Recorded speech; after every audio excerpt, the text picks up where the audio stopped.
you know, just because their personalities take a dive like they're in the Olympics, witches thoroughly anticipate that everybody else is going to make a decision to just forget what under heaven they are and do whatever under heaven they want them to do. I find it arrogant. Every morning, well, maybe not every morning, but a lot of mornings, I wake up having dreamt about, yes, yet another witch that's trying to get me to just quickly have a baby, quickly just, you know, take anything here in these streets, like, anyone that's like, hello, nice, hello, my sister, unjani, uyashisa uyababa something. And then I'm just like, oh, thank you so much for complimenting me, since nobody's done it for, like, you know, a decade. I'll take it, yo, take it. I will touch it, yo, touch it. You can have me, yo. And I'm like, wow, okay, Balotsana, otherwise known as witches. Lebalang. I've got these like 2 witches in my family, a sister pair. The one half of the sister pair used to be one of my best friends. We grew up together, born in 1984 each. And yeah, like never thought any such thing would like raise its ugly head again in her after she betrayed me already way before I came to Jesus. But that's just the uncomfortable thing about thinking that a snake is going to do a different thing. I don't know, now that you've forgiven it. There was this short that I was watching on YouTube. This one lady is like, never, the kind of friend never to let come back into your life. And then she says that a friend that has either tried to drag your name through the mud, betrayed you, or tried to steal your man, or mess up with your relationship, don't let them back. Because when a snake sheds its skin, it only does that so it can become a bigger snake. Yeah. As soon as she finished that short, it was quite short, like a very short. I remember thinking, let's say her name was Katudu. I remember thinking, my goodness, Katudu. Literally, that's the thought that came to the top of my mind. Katudu, a person that I allowed to come back with important capacity in my life after an initial disappointment, an initial very severe betrayal. And I thought that, you know, now that my life is restored and I'm good again, she's gonna know not to do it next time, because now she's just freaking embarrassed because I bounced back. I got my life back and I let her back in. This event happened when I was like 21, and when I finally got my life back together, I was like, you know what, I'll bring back this Katudu rando. I did just that, and she became a bigger snake, an anaconda, one that even devoured my entire future, because this time around she learned witchcraft. Yeah, she's also brought her little sister into this equation, and now both of them are involved in darkness. That's unfortunate, because frankly the little sister was apprehensive at first on some, this stuff is kind of weird, it's like strange. I don't know, it might just destroy my life, my soul. It might just destroy my future, maybe even completely change my personality. And since I've got the baddest personality in the game, I'm so funny, look at me.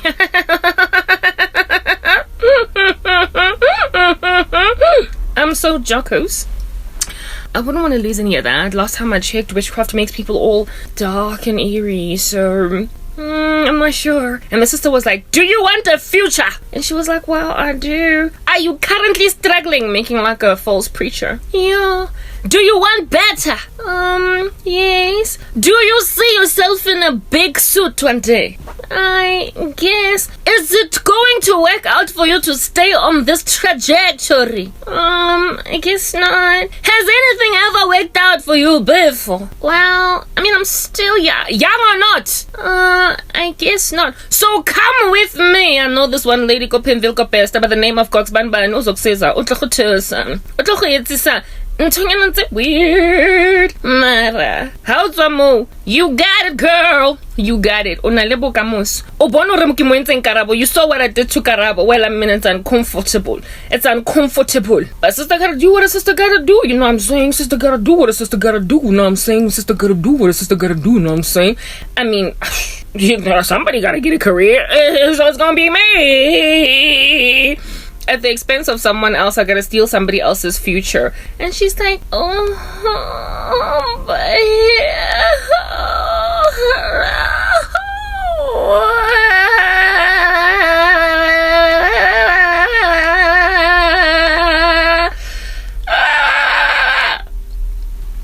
And then her sister was like, okay, whatever, think over it over 24 hours, but it's the last time. I'm gonna take this offer off the table, and if you don't embrace it, well, I'm gonna erase your memory, because remember, I'm a witch. She's like, well, I wouldn't want my memory to be erased.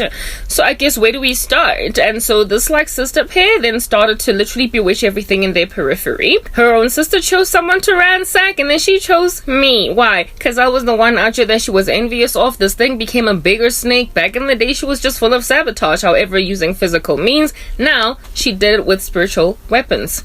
Unfortunately for this psychopath, that's what's good. She met a Christian. Yeah, she did this to someone who gave her life to Jesus. Did this to somebody that gave her life to the Lord Jesus Christ. Just at the nick of time, frankly. I was actually getting born again at the age of 26, and she was actually on top. I'm tired of suffering. I'm tired of struggling. I'm tired of having a hard day. I'm tired of being the baby mama who's only struggling with the baby and the baby daddy. I'm tired of people always asking me what's happening, what's going on. They're trying to ask me when I'm gonna get a proper career. Why can't they leave me alone? Yeah. And it's about time I visit a sangama. It's about time I listen to Sangi. It's about time I visit the sangama. It's about time I stole a career. Carry you, the one I'm going to boom, boom, boom with my spiritual weapon, yeah. Yeah, this chick was a total irresponsible, kept on messing up in the earlier part of her upcoming. Yeah, so she lost a lot of jobs, ended up working in like retail and what have you, gathering a silly little salary. And she was a baby mama who decided to make a baby asina, medical aid asina, mosebezi. So she gave birth to a baby in a public hospital.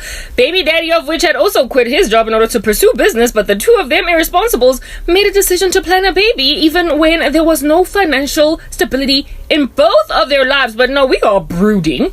We want a baby, yo. So they made like typical blacks and made a child, brought a baby into this world into extreme hardship. She then started to look at more responsible souls around her and said, I'm just so much better. Everything is just working out so much better.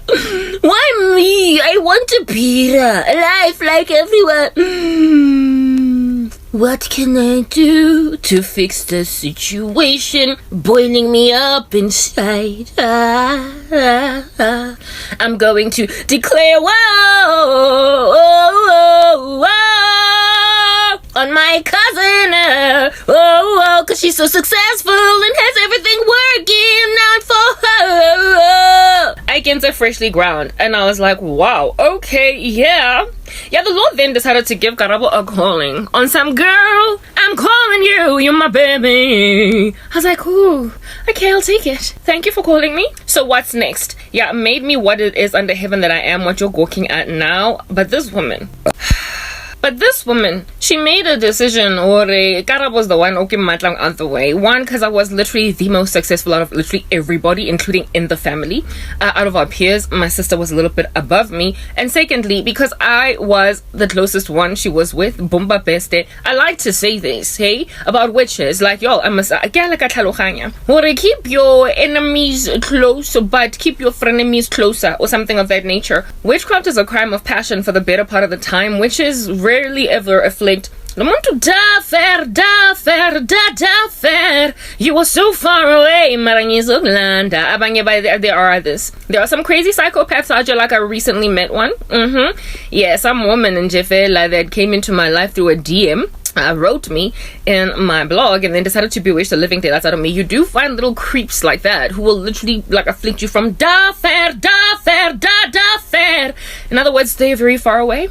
Just a total stranger. I also met another lady in the clubhouse complex where I used to stay at, the complex clubhouse, and we had like a 5-second conversation, and the next day I got a dream about her doing stuff to me, what I do, but you don't know me. And she was like, I do now. Okay, wow, righto. But witches, for the better part of the time, commit what I call crimes of passion. They tend to hit the ones with whom they are closest, the ones that they ought to have the greatest relationship with, and because of this fellowship with you and them, they've got grander passions, grander emotions towards you, and so therefore feel a grander incentive to handle you, subdue you, control you. The moment they learn witchcraft and then come at you, they're like husbands who kill wives, they're like mothers who sabotage daughters' prospects. They are like, I could go on. They go for the ones with whom they are closest. So she targeted me because I was her best friend and cousin. Like, you know, literally wedgie the living daylights out of you. Like, what look. She's like, whoops, I did it again. No, herein lies the bigger snake. So she came at me, but I was getting born again at the same time.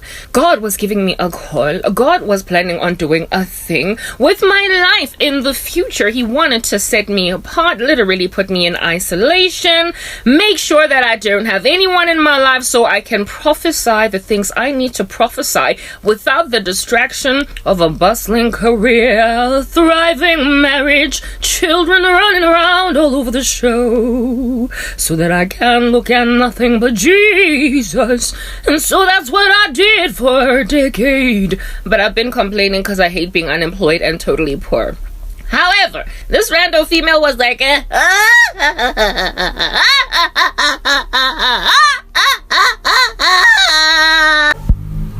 I did it. I achieved it. I stop her in the back, I stop her in the heart, I stop her in the career, I stop her in the butt, I stop her everywhere so she has nothing left. I'm gonna make sure she's got holes everywhere, oh. Like a bucket that has water, everything she drink, oh, is gonna spill out. I stop her everywhere, oh. I've done it before, but not with witchcraft. This time around, I've got her because I know Sangoma. I was like, oh my goodness. I'm angry! I hate you so much right now! Yeah, I started out really mad, killing it with anger. On some the audacity, how dare she do this to me? I was an intelligent one of you, see, eh? I was the one person in my school, with A. I'm the one that went into university. I'm the one that got kill it in corporate. I walk up and down the corporate floor with my quite. Everybody think I'm excellent. I'm the one that arrived. Oh, out of all of our friends, I'm the most successful. I'm the one that is doing the best thing over here. Oh, how dare she come against me? Don't you know I'm clever? I'm smarter than her. I'm genius, eh? I'm genius, eh? Nobody give me problem. But this woman is going to cause an entire planet to underestimate me. I'm genius, eh? You won't go take away my brain? No, you're not going to take my brain. No, she tried to take away brain. She tried to take away even life. Oh, she tried to take away everything off of me so that nobody will go look at her because it was obvious. She tried to sacrifice me. I was like, no, never. I am angry. I'm going to throw toys out of God. So when I'm done, I'm going to strangle her because she is disgusting. And Jesus was like, just sat around, waited for me to like simmer down, calm down, relax, take a breather. Let years progress with me, Beyonce. How dare she do this to me? I'm clever. Don't you see? I'm the one here that's smart. I'm the one that go do well in school. She does not even know what x times x is equals to because she can't even stand numbers. I'm the clever one over here. I crunch number like I crunch a chocolate bar. But she is giving me problem more. I'm the clever one. And Jesus is like, oh. And then I'm like, yeah, I'm the one that never even go and skip work because I've got Baba Laza. I no go drink too much. I stopped drinking alcohol, so I was always responsible. Designated driver. Always the one that is the better one in the room. Why she go do this to me? I'm the responsible one. It's obvious. Everybody here is gonna see that this is a travesty thing happening to Karabo. Karabo is not the kind of person to go and suffer like this because she's very responsible. Every day she's at work. Oh. Even though her boss tell her, go take leave, man. You will be coming to the office every day. One day you gonna lose your leave day. The way that I'm so always at work, but I'm the one that get fired. I'm the one that get fired. She's gonna see what I'm talking about. Her witchcraft is not gonna work. No weapon formed against me shall prosper. If God before me, who can be against me? If God before me, who can be against me? Never. Jesus gonna show her lightning strike. Show her lightning strike. Oh, destroy her and save my life. Oh, give me my job. Oh, give me my job. Oh, Jesus. So why you gonna leave me poverty stricken? Why? Jesus was like,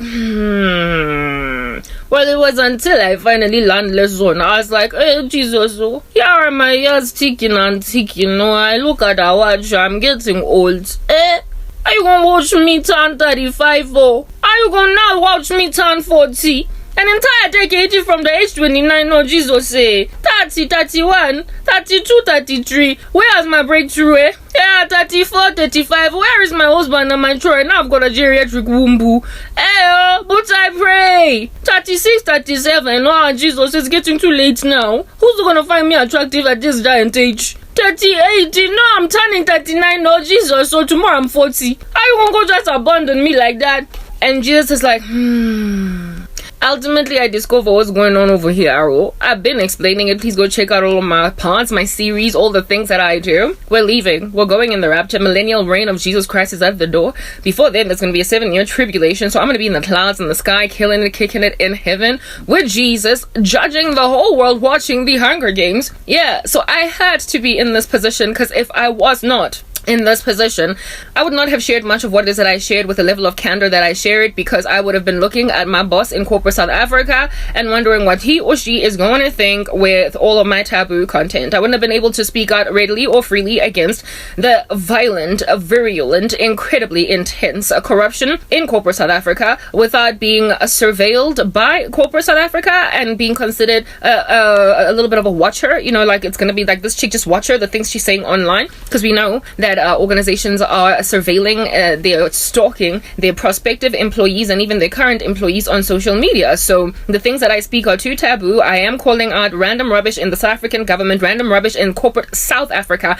I am calling out witchcraft, for instance, in organizations where people are working across this nation splattered. There are so many witches, there are so many practicing sorcerers and sorceresses that are getting promotions, that are getting recognitions, stars, rewards, and all that jazz, precisely because they have bewitched it into their buckets, taking credit, kudos, street cred, therefore, from people who actually deserve it. So if I was busy rapping on about this because it was happening to me, because I was a really good employee and some deadbeat got the promotion, I would have rocked up to my YouTube channel and spoken about it, and not spoken about it, I would have swallowed it. I would have swallowed it like a pill. I would have just taken it in my stride, been angry, bashed my little fist in the sky, cried a little bit, screamed an inaudible scream, and then went back to the office and faced the very person that stole a job from right underneath my feet. I wouldn't have been candid, I wouldn't have been voracious, honest. Also, another thing, never mind just corporate South Africa, but just the world out there. Yeah, so just the world out there, all the people involved in sorcery. Guys, this is not just private, public sector, in the workplace, but we are speaking romance. My goodness, like, romance is actually what I'm here to talk about, okay? It's disgusting. It's a cesspool. It's a rape house. Literally, it's like a brothel, but like made up of sorcerers and sorceresses, and their prostitutes, their ladies of the night are victims. Like, it's literally like human trafficking, the romantic plane, where people search out for wives and stuff, or husbands, I guess, because you want to get married as a lady chica. I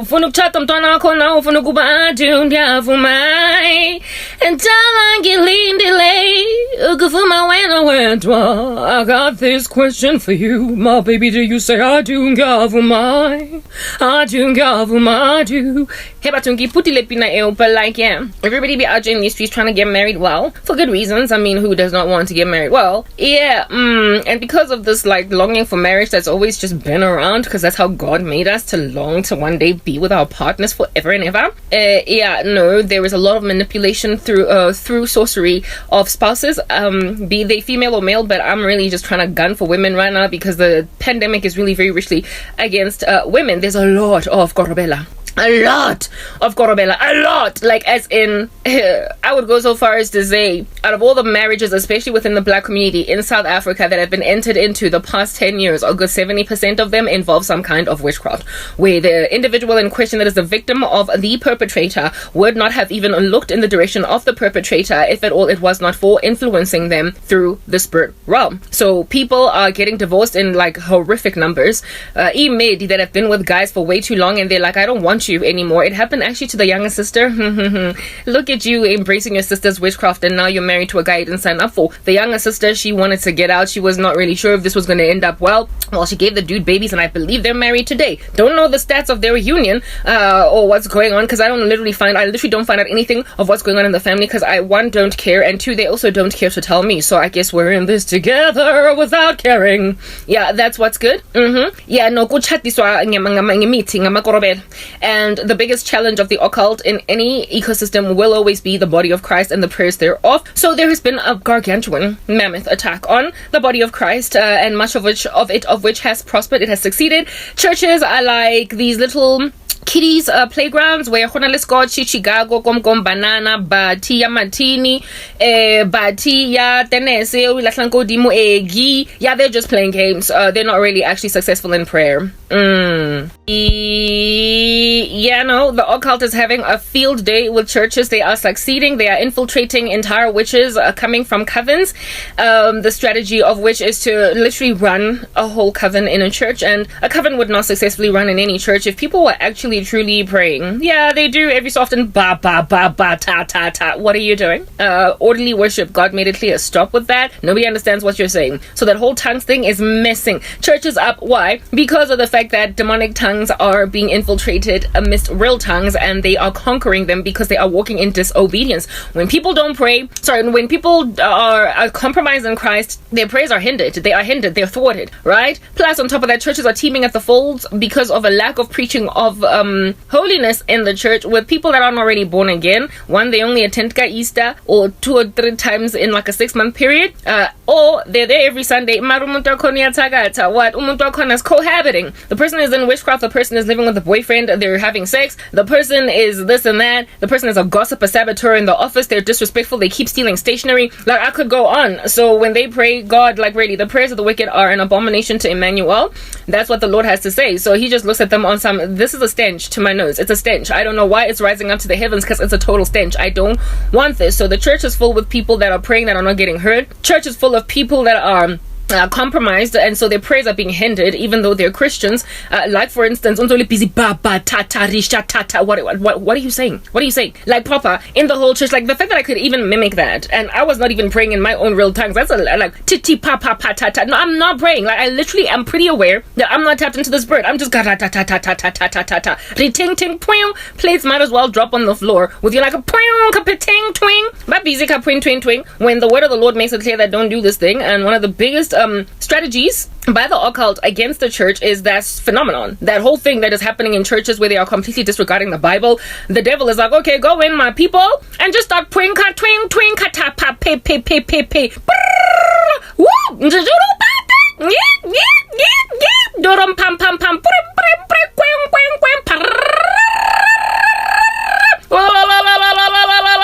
Yeah, just go in and be like, that's your tongues. Yeah, no, and they'll just take it. So you're gonna literally pray my demonic tongues amidst them, and they won't be able to tell the difference. You know, when the Lord says, when he gives you rules of orderly worship, like, oh, honor them, because he is not saying things to thwart your spiritual activity and make your worship boring. He is protecting you from what in the world and the heaven could potentially happen in that ecosystem. Nobody can interpret, so whatever the devil is saying,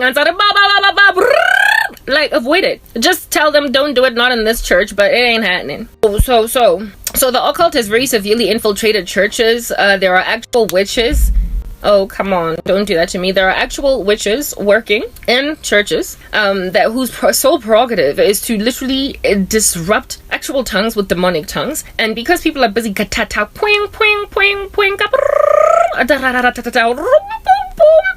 in apparently the name of Jesus, dishonoring Jesus, who has had quite a lot to say about what not to do in the church. They're dishonoring him, they're disrespecting him, disregarding him, therefore obeying him, and in disobeying him their prayers are hindered. So and you might even be, when on the side there, that's an actual Christian, be praying in real tongues. Bottom line is, you are walking in sin in that particular state. Your tongues are for your own private prayer. Your tongues are for an environment where if at all you speak them, somebody can interpret. That's the only place. And if you bring them out of context, you are sinning. So your prayer is whatever. So until the busy go get again, like a whole bunch of you in a public congregation, you are literally all of you as a conglomerate not getting heard. So that's how the devil has been getting infiltrated into these gargantuan churches, you know, these mega churches, these places where they just kind of throw tongues around all over the show. Yeah, no, he's able to just bring stuff low using that whole thing, because he knows that your prayers on that day are just wasted, thrown away in the dustbin. Might as well just flush them. It's like a waste of food. Just throw all of it away in a country where there is famine. Mara, you gotta throw the food away because you decided to go and leave it in the sun for 24 hours, and so now it's all spoiled. That's what praying in tongues in the public congregation is achieving, from what the Lord is showing me. And the occult is literally dancing. They are always singing, you don't need pants for the victory dance, cause a baboon's better than a weasel. We're here in the church and we're gathered here because we do what we want at the churches, not listening to Jesus, and so their prayers are nothing but sleazy. You don't need pants for the victory dance because those witches were better than these weasels. They look at us and they're like, I am Weasel, I am Weasel, I am Weasel. Might as well be cow and chicken. It's a circus. Kitty cartoon. So batala Chicago, skipping games. Therefore, they're not being heard. They're not being heard, and with the South African church, that's severely compromised. Witches are therefore able to also take for themselves nicely gamnandi.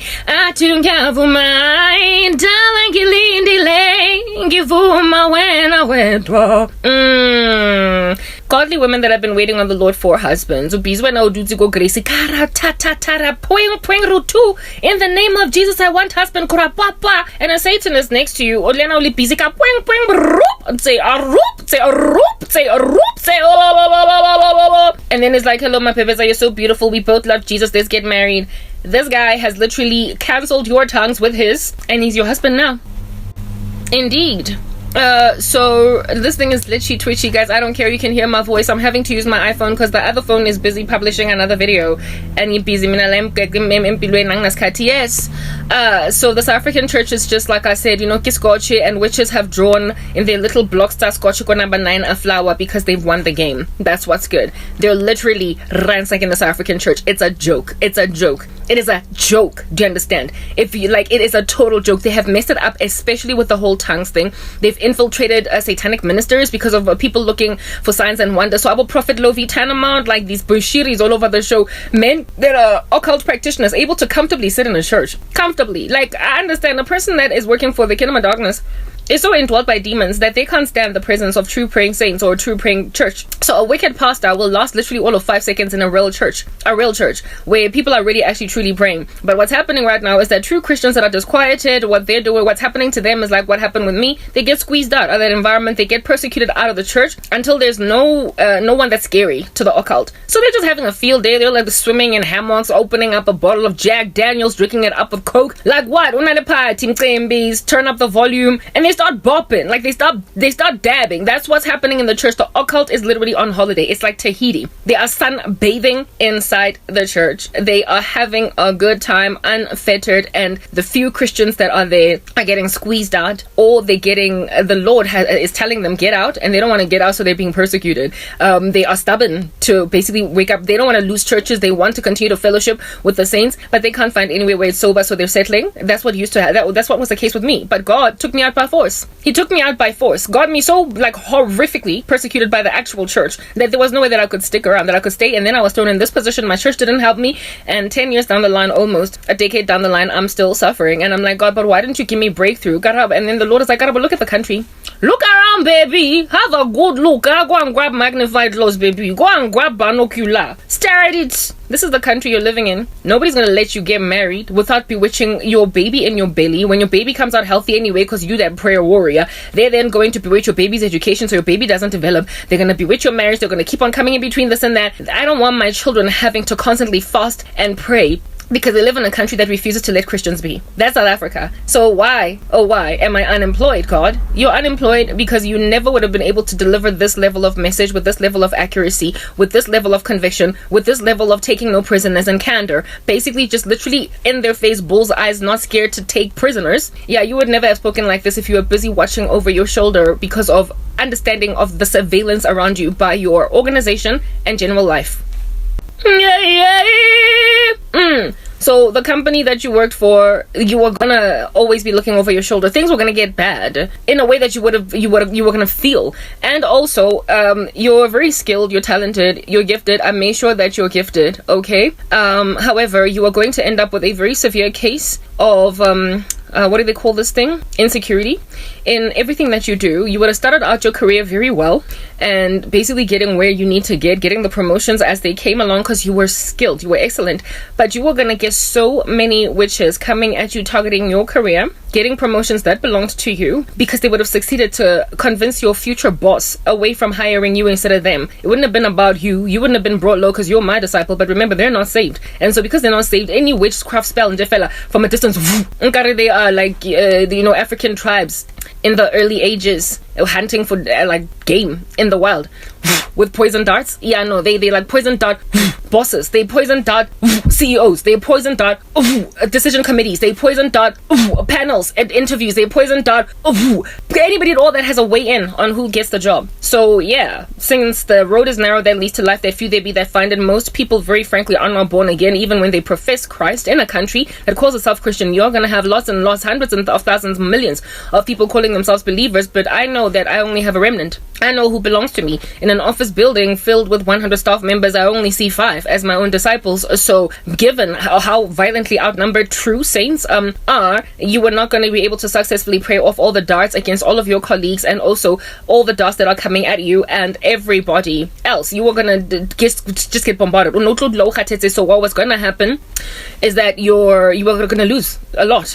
You are going to lose promotions that belongs to you. They were going to steal your ideas. It would have been like Velcro strips, properly just like latching onto everything you do. There was going to be so much wealth transfer, people taking what doesn't belong to them, and those that would have been in a position to enable you along would have been poison darted, and so they were going to be sleepy. And you've already seen it happen. You see it happen. It's not that you're trapped, Karabo, it's that they are. Literally, the prisoners are out there. You can't live in a country where everybody is in prison and expect to get set free, because who in the world holds the keys to set you free? Everybody that is in a position to set you free has got a poison dart in their buttocks, a poison dart in their necks. So that's what your country looks like. That is how filthy it is. That is how many witches are in operation currently down here in these streets. They've made it impossible for South Africans to live normal lives, and even for people who are in a position to make decisions in this country, to make them without being interrupted by spiritual means. They only later regret hiring a certain person, but we all know how hard it is to fire anyone in this country. We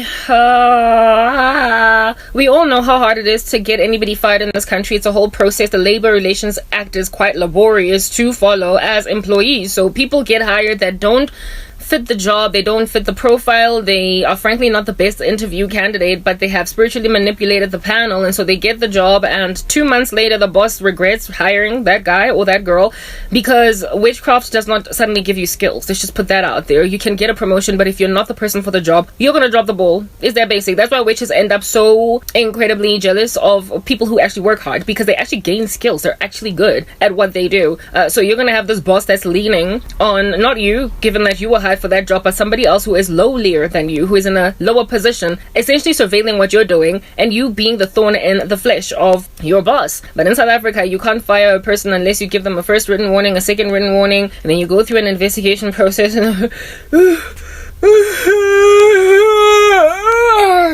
Oh, Jabu's still working here. Snap. Who'd have thunk it? Is the first written warning expired yet? Has the year progressed?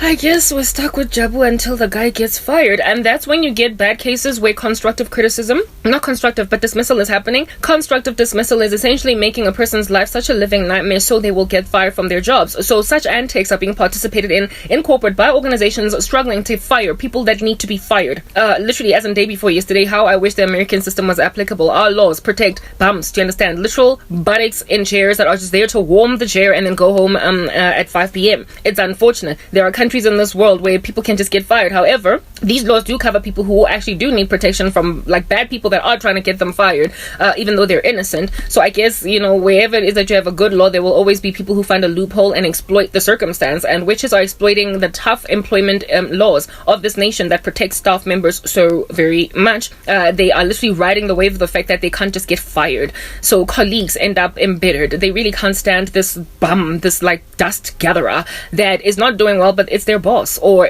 they're not doing well, but it's their supervisor, or they're the ones that are getting all the accolades and the kudos and the rewards sports, but they're not pulling their weight. They are, the weakest link. However, strangely, they are the ones getting seen. Yeah, that's what witchcraft is doing. And so colleagues cannot stand witches. I miss them. Oh, come on. I'm getting like this twitch and this glitch and I'm not fixing it. Anyway, whatever. They can't stand it. But there's nothing they can do. So Wonkumuntu is walking around with low morale in corporate South Africa, and it is causing the economy to literally be busted a cap in the knee off. It's crashing. The economy is crashing because people are not pulling all their weight, because if it or somebody else has been promoted above you, you're not going to do your best when you're the one that was the best. So yeah, that being the state of South Africa, corporate South Africa, private sector and the public sector, even people who are getting contracts from the government for public works like construction of roads and public buildings are doing a horrible job with poor raw materials, and so the structures are falling apart. If you've seen the South African post office, you will literally be shocked out of your mind. People are sitting on chairs that look like they've been gnawed away at by rodents. That's what's going on, and this is as a result of people in the tenderpreneurs essentially getting jobs that belong to other people. And the reason why they get them is because, corruption as well as witchcraft, influencing people through spurts to make sure that they are the ones that get the job. And because you want to take a massive profit versus what would be the cost for the project to be commenced in the first place, you then buy literally bad, poor quality, substandard raw materials to build something that ought to be a lot sturdier than that. And so it starts to fall apart within 2 years, 3 years. Our roads are evidence of that, where contractors in the inner city, in the inroads of our suburbs, our roads have got potholes all over the show. Yet when you look at highways, strangely, they have got proper, rarely ever will you see a crack in the road on the highway, or even a pothole, because it's dangerous. People are driving there at 120 kilometers an hour maximum.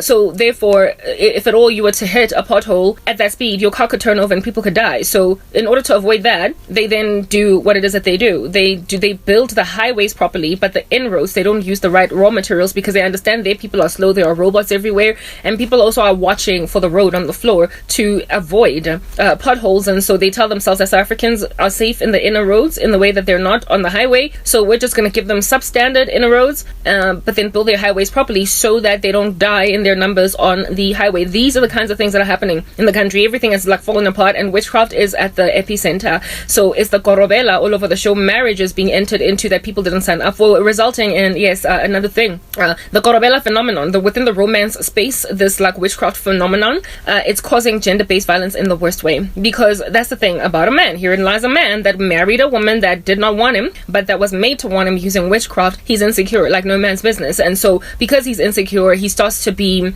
abusive. Whenever she leaves, he gets all possessive. Whenever she talks, he gets all aggressive, passive aggressive. He is a man that is ever on the edge of his seat concerning his woman, and so it's easy for him to hook up a slap, hook up a push, a shove, hook up a knife literally driven into the heart, hook up a gender-based violence murder. That's what's good. HIV is yet another big fat chunky thing, because witches, actually it was done to me by that American rando, a person that's sick, realizing that, okay, this woman is not going to want me because of my HIV status, and so they put witchcraft to influence this person to basically accept whatever in the heaven might be the plethora of preventative methods involved in a relationship where one person is HIV positive and the other is negative. That lifestyle of just very careful sex, you can't just freely lay with your husband, because you got to make doubly sure that condoms are around. You got to doubly make sure that you take some kinds of medication to make sure that your partner that has got the disease is undetectable,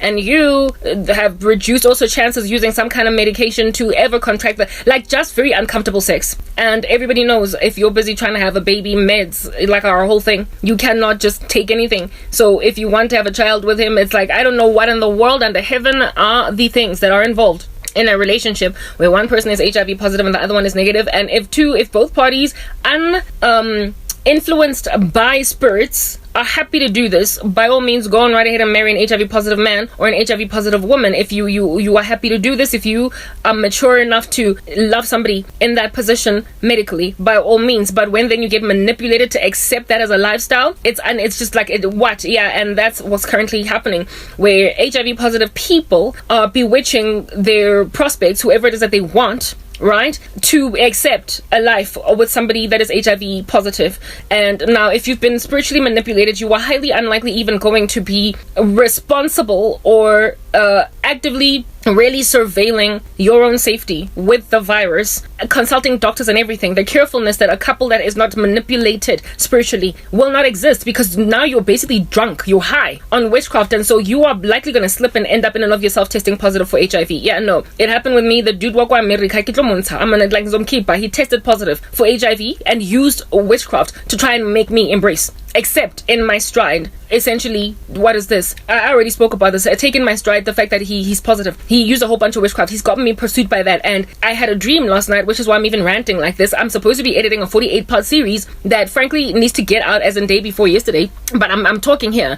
I had a dream where I was like, basically my cousin and her sister were shoving me, pushing me to this nuisance in America, despite the fact that the guy, over and above all the other character flaws he's got, his involvement in voodoo and whatnot, is HIV positive. And I'm a woman that's never been married. I've never had children. He has got 2 ex-wives and some kid that he's not taking care of, and he wants to come here. Got disease, he wants to rock up here with his disease and me be like, okay, we need to be careful. We need to make sure that we take this. Make sure that you're on your ARVs. Make sure that, hey, Batung, this guy is making HIV look as if though it's a cancer diagnosis, or never mind even a cancer, like, and we're just gonna try and see if we can't get you to remission, or even somebody that is at a high risk of cancer. Like with my ex-boyfriend, for instance, his brother had passed away from cancer, so I was very worried that he might also perish on me and leave me widowed or whatever should we get married. So I was always like driving him like to go see doctors, to get screenings and this and that. I was just always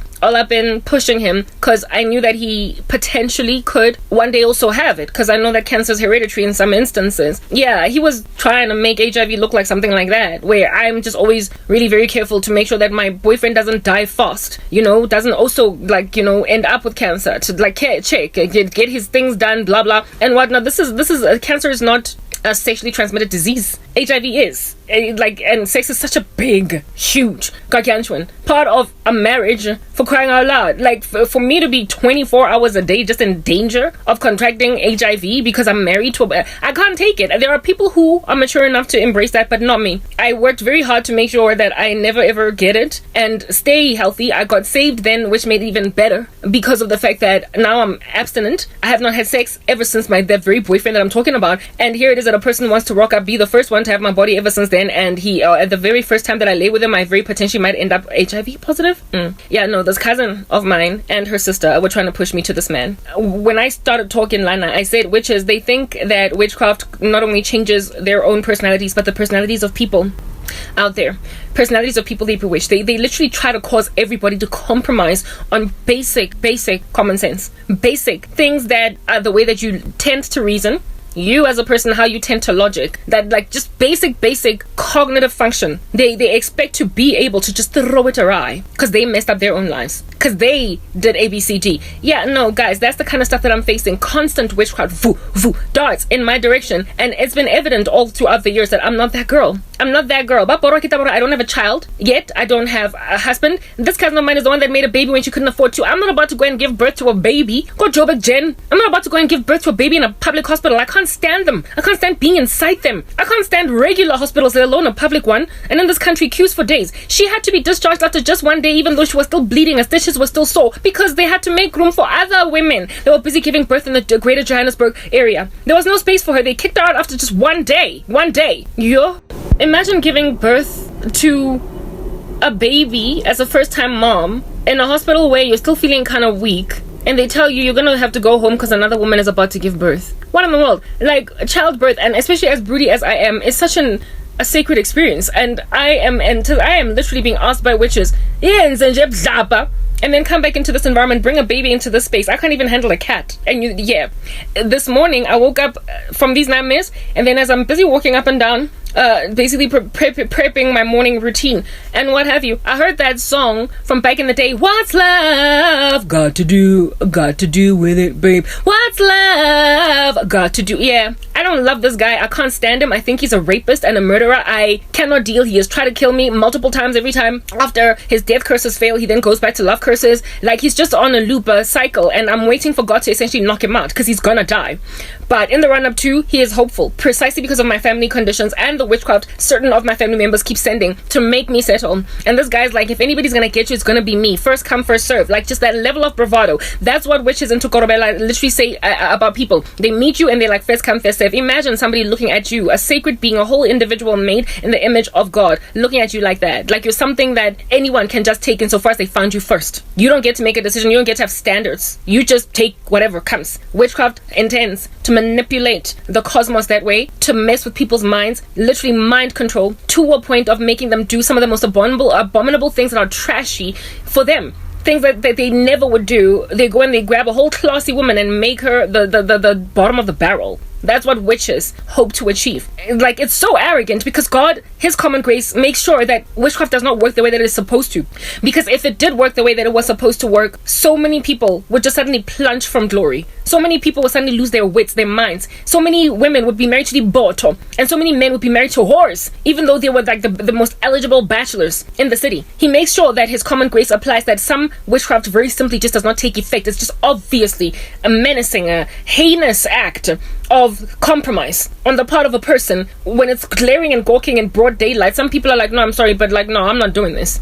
Even when they're not born again. We praise the Lord for that. It handles witches, however, it does not take away the fact that they try. And so muddy the cosmos, muddy the stratosphere, filling it with demons, filling the country, elevating above the country, essentially a demon of this nature, an entity, a principality, not a demon, like a principality of this nature. And so therefore, because there is a principality now just kind of plastered over the nation, more influential than are they to sprinkle this dust over all South Africans. And so what then happens is more and more people are finding themselves single for way too long because they just won't settle for what witches are sending.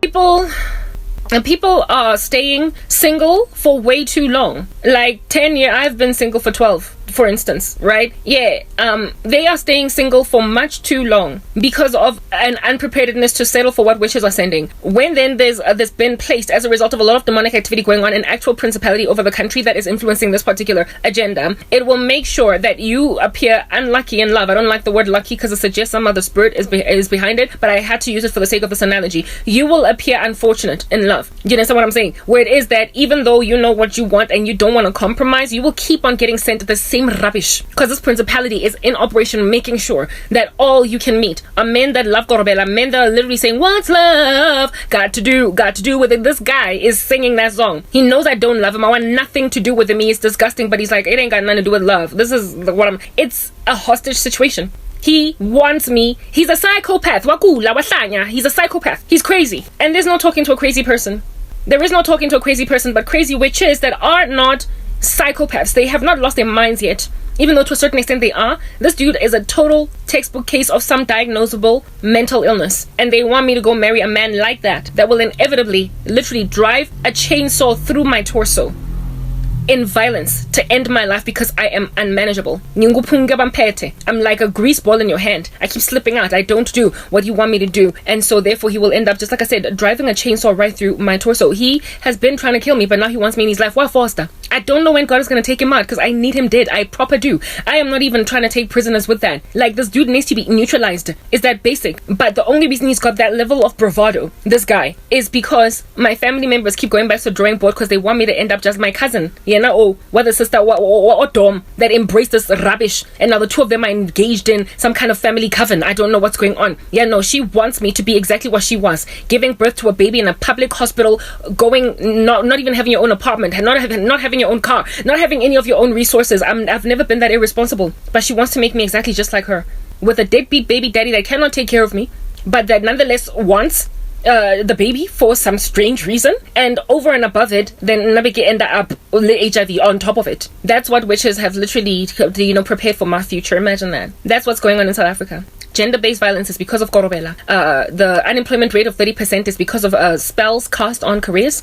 The low morale in corporate South Africa because of witches getting promotions that don't belong to them is responsible for the economy crashing, the companies not doing their best, falling apart all over the show. Guys, whoa. in this dream that I had last night, this cousin of mine with her sister were in my mother's house, but it was a combination of my mother's house and their house, Gosoweto, where I believe the dad and the mom still stay. Whenever I see such imagery, God is showing me regression, witchcraft, indawo dala, etc. Right? That's where we grew up. Grandmother's house, we're not there anymore. So the witchcraft was just showing me like a whole bunch of regression, and I was like a domestic servant in that house, like a combination of my mom's house and that house, a domestic servant. Do you understand? They had come to visit us, but it was a combination of their house and this one, and I was just cleaning, scrubbing. I was just reduced to this thing while they were busy talking with my mother about their careers. Oh, I'm doing this, oh, I'm doing that, trying to make me jealous. In the dream, I ended up feeling jealous because it's a dream. In waking life, ew, who in the world envies a demon-possessed human being? Like, there is nothing to envy. They change personality. They become new human beings altogether, something unrecognizable. And what they intend for people is also menacingly, what is the word that I'm looking for? Descriptive of their own demonic possession and fallenness of their former character. It evidences that they're not there anymore. Whoever they used to be is gone. Because my cousin, especially the younger one, would never have thought like this before. So the fact that she can think like this now shows just what in the heaven happens when you open your house like it's a party. Hey. Yeah, like it's a house party for demons. They change your personality. They make you do a 180. You become someone you were never. And the uncomfortable thing as well is that because of how much you have changed, you become an irresponsible mother. Due to the fact that when your kids grow up and they start to become very beautiful, given that you threw away your own life, you're going to envy them. And then you will become a narcissistic mother that is going... I had a dream of Beyonce putting, a foot monitor, like an ankle monitor on the ankle of Blue Ivy when she was growing up and becoming a beautiful young woman because she envied her own daughter, now that she had lost her own glory. Beyonce, like the celebrity, God is showing me what happens when people partake in witchcraft all their lives. They end up irresponsible. Look at Madonna. Look at her. She basically could be her own child.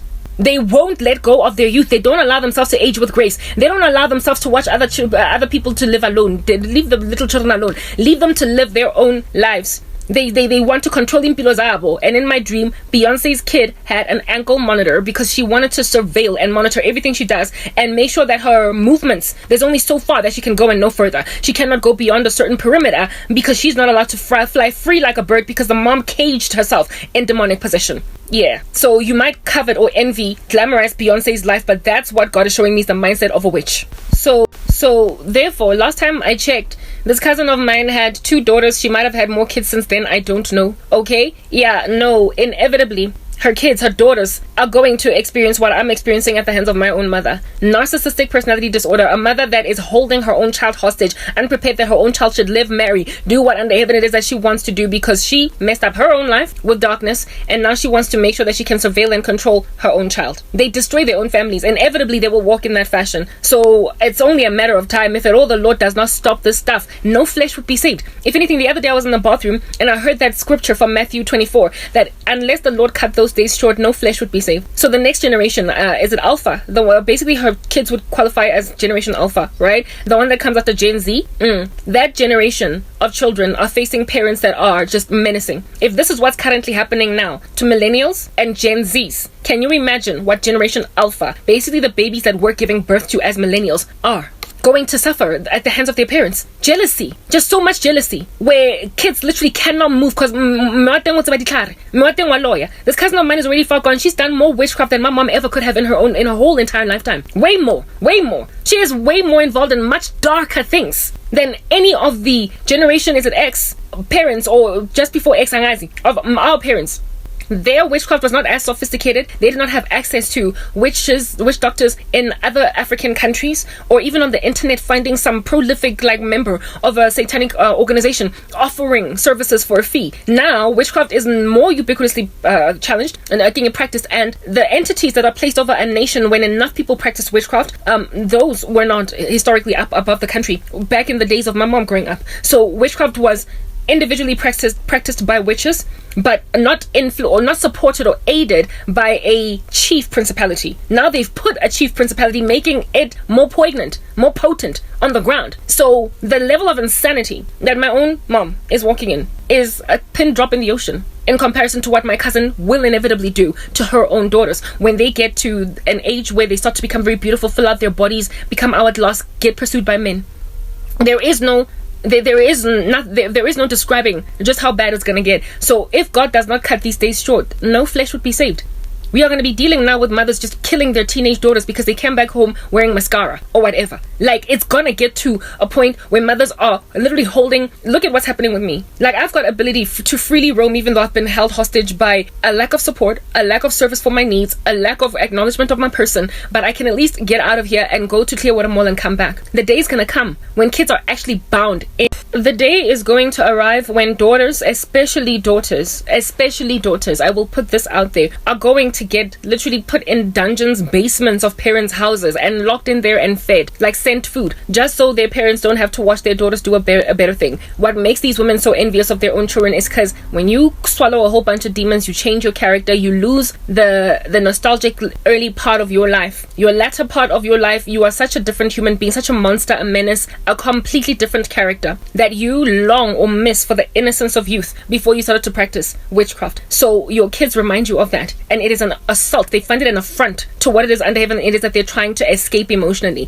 So for those reasons, they end up grieving, abusing desperately children that they trusted, the children that these kids trusted their parents to take care of them, love them. But one day, literally the kid's entire future is locked away by a mother that does not want to see what would have become of my life if I did not dabble. I don't use witchcraft. I gave my life to Jesus, and my mother does not want to see what in the world the life of a person that does not change her personality because of witchcraft ends up looking like. She does not want to be offended, afflicted by the darts of the observation of how she would have turned out if she had done better. So it's better for her to just lock me away. Well, I'm just, like I said, a pin drop in the ocean in comparison to what's going to happen to Generation Z or Gen Z, not Gen Z kids, those two, but millennial kids, the alphas, the ones that are being born now. Yeah, no, guys, there is no end to how menacing their parents are going to get when these kids become 18, 19, 20, 21, 22, when they start to fill out and be really gorgeous. Like, it's going to be a carnage. It's going to be a bloodbath. Thank you. Parents are literally going to slay their own children. They're going to imprison daughters. They're going to try and force daughters to marry wicked men. If at all the Lord does not cut these days short, no flesh will be saved. So we are going home in the rapture. This is a message to basically tell my cousin, carry on, unzo lawyer, even to this day, unzo tsubisa uswakahu, the occult. Continue doing all these things, influencing, recruiting new members into the occult. Girl, it's already clear. Witches are like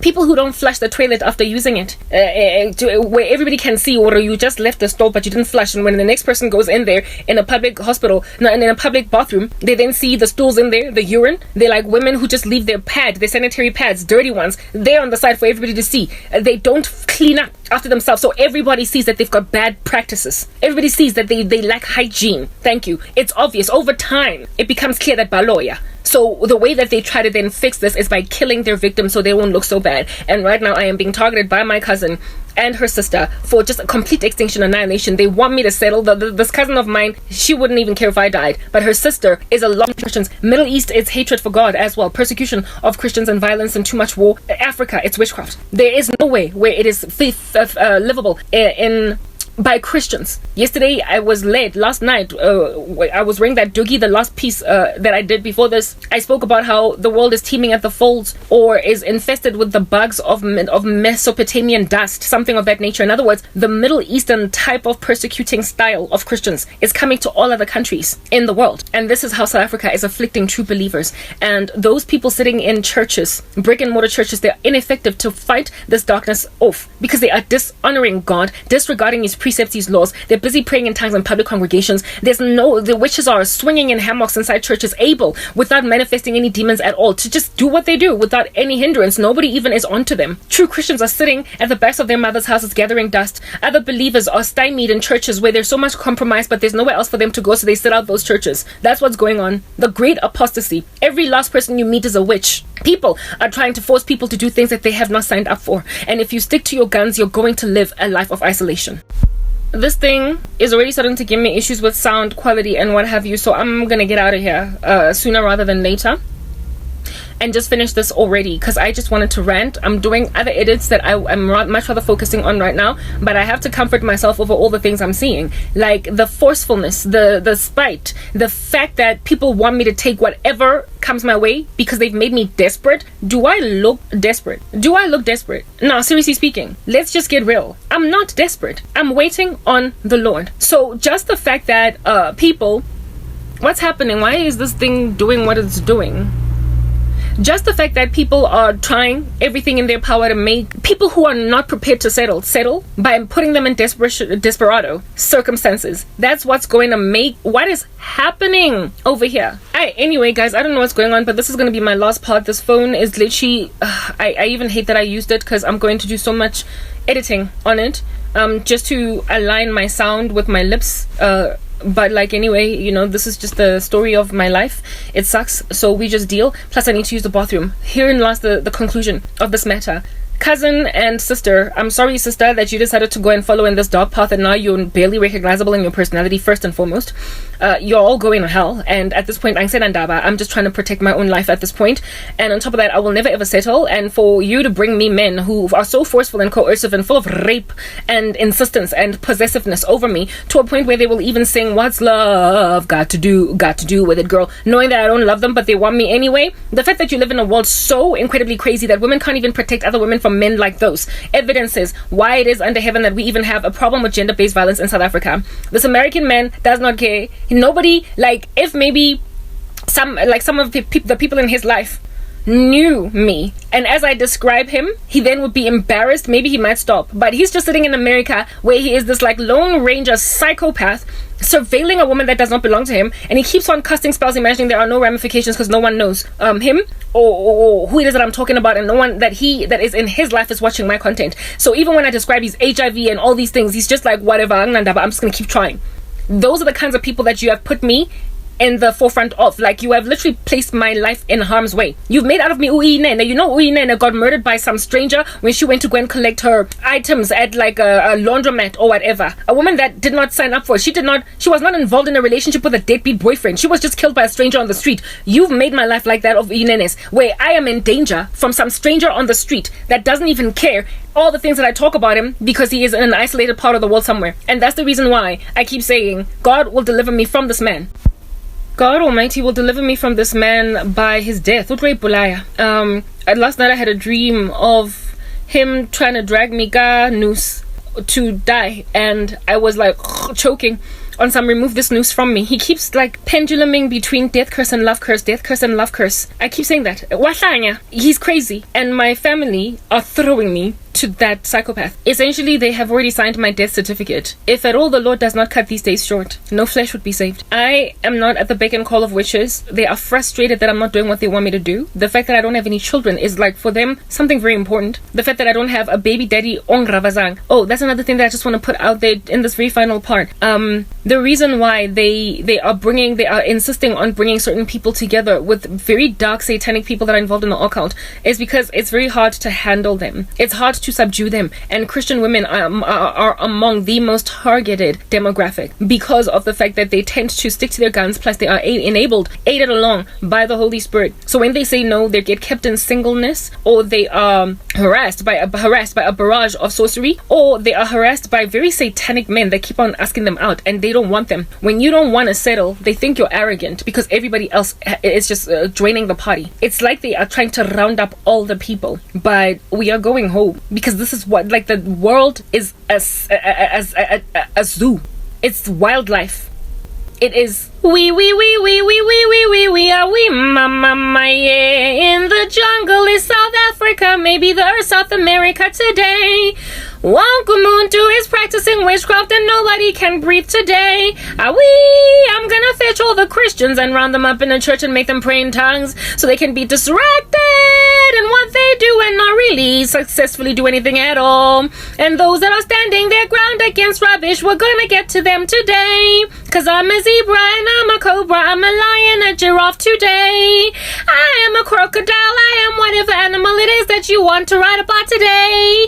Because I'm not doing anything human, I'm destroying my whole country and I don't care today. Awimbawe, awimbawe, awimbawe. Yeah, it's just literally the animal kingdom. This here is the Lion King. This here is a jungle, like even the one that is disarrayed because there is a stampede. No order, just chaos. Animals actually got it better than you. They got more order than you. They're like a rogue bear that has just had its cubs taken from them. That's what God says about a person that has no self-control. They're like a bear who's just lost its cubs. I'm signing out in Christ's name, Cran K. Bye.